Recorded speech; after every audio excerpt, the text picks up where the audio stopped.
How to achieve buy-in before implementing ISO 27001. ISO 27001 is more than just your typical project, such as the delivery of tooling or website. It is a mindset which needs to be fostered by all layers of your organization to not just deliver a strong ISMS, but to grow and to sustain it. Before the project begins, it is crucial to gain buy-in from the very top of the organization. So for example, the C-suite layer / exec layer. So beginning with an understanding of the controls required to deliver on ISO 27001, we will look at how to identify key stakeholders, understand their core functions, and how we can tailor the message to gain their buy-in. So let's start this off with reviewing the ISO 27001 standard. This is something that you need to do first in order to discern who in the organisation you require. So take 6.1 screening, one of the controls. So by reviewing it and reviewing the detail behind that, we will be able to elicit that control in particular will need a head of HR or a similar role to help facilitate the delivery of that control. Look at where they sit in your organisation's hierarchy. And with going through that exercise, you'll be able to see a heat map. You'll see a heat map begin to form across the organisational structure. It'll help you understand who in the operational layer will be impacted most, and who in the C-suite / exec layer will be directly impacted the most by this planned work and wants in BAU. So before we approach the stakeholders, we need to understand their core functions first. We need to do that before we can even begin to start tailoring the messaging.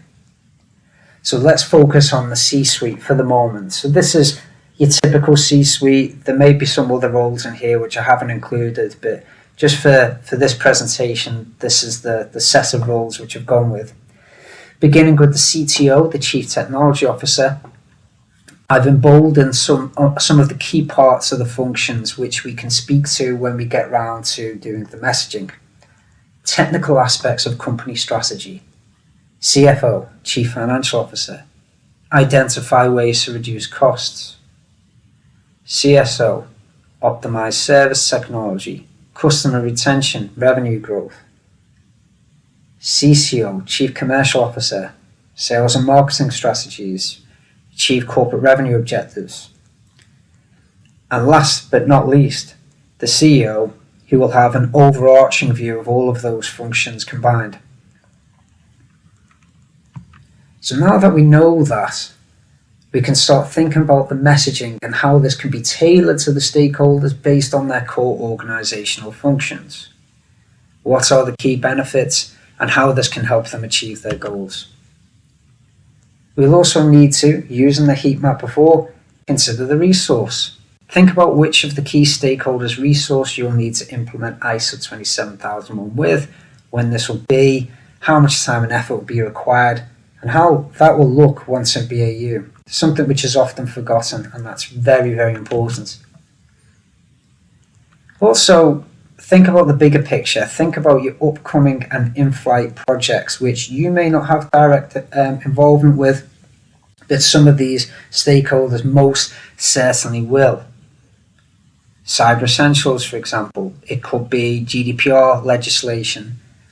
And some of these things you can add to your armory when you are convincing these people, as you can start talking about potential overlap and how ISO 27001 can help service the delivery of some of those other items.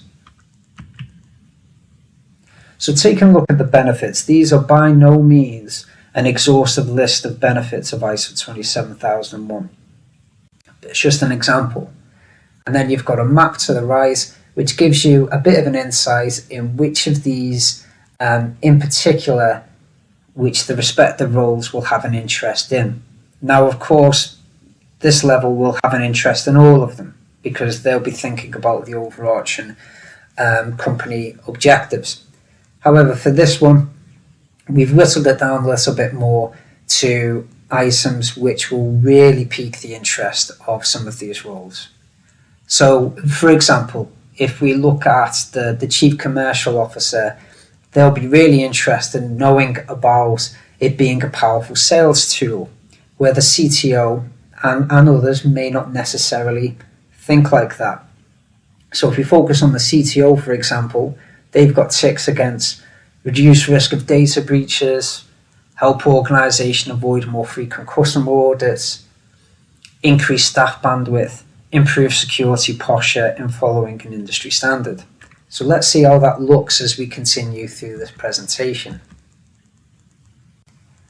So before we go and approach anyone, of course, we just need to think about the typical ground rules when it comes to this type of engagement.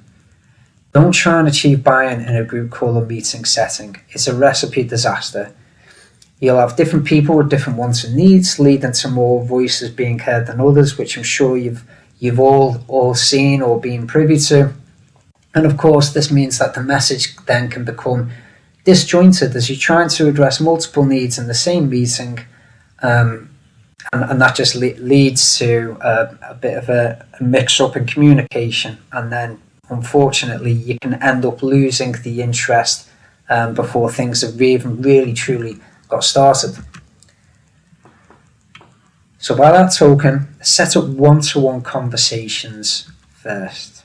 It allows each stakeholder to be heard and also gives a clear message which speaks directly to each stakeholder and their function. So as a top tip, even think about the order with which you're going to have these one-to-one conversations. Do you have a friendly stakeholder? Now, of course, I'm sure they're all friendly in your organisation. There's some are more friendly than others. So maybe you could have a conversation with one who you have a good working relationship with. They could be your line manager, they could be your line manager's line manager, who you get on with and you've worked well with them on previous projects and so on and so forth. So you could have a chat with them first, go through the conversation with them, but also give them a bit of a look at your planned conversations with their colleagues and try and elicit any advice from them. Get the inside track. Any little bits and pieces of information which could help is always going to be a benefit. So let's show an example of what a one-to-one presentation could look like, focusing on the CTO, Chief Technology Officer. So what we've got, and we'll just go through this step by step. We've got the key benefits, which you saw on a couple of screens back, which correlates with the CTO's core functions. Now, of course, just looking at it at that level, the CTO will probably be thinking, well, that's great, but what does that mean specifically for me? And this is what the next level is about, where you can start just changing that messaging and just tailoring it to them.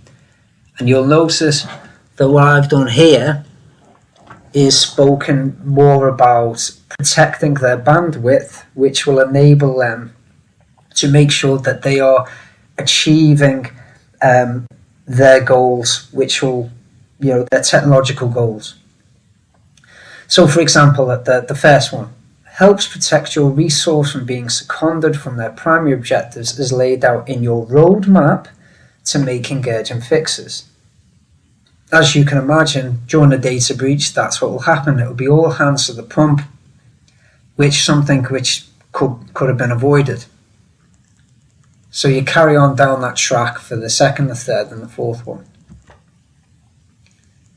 Be clear with them about who do you need and for how long. And if you can really get into the detail, try and give them an indication of where the potential pinch points may lie, which we've done here. So this is all just the project level.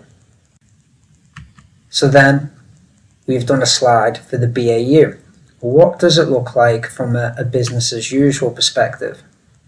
Now, this is really important because, of course, it shows that you've considered the cyclical impact on the stakeholders' team.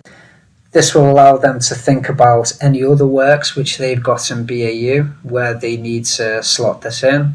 It will also arm them with some information when it comes to potentially making new hires, increasing headcount, etc., etc.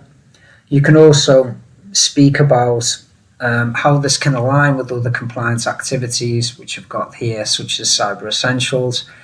It shows that there is flexibility with this. It can be slotted in around other activities. They can be mutually beneficial. So we've spoken about the benefits, but we haven't spoken so far about the threat, the concern if you do not take up ISO 27001. And there's nothing wrong with using the stick as well as the carrot. So here's an example. What if we do nothing? And what this will do is it will create a sense of urgency.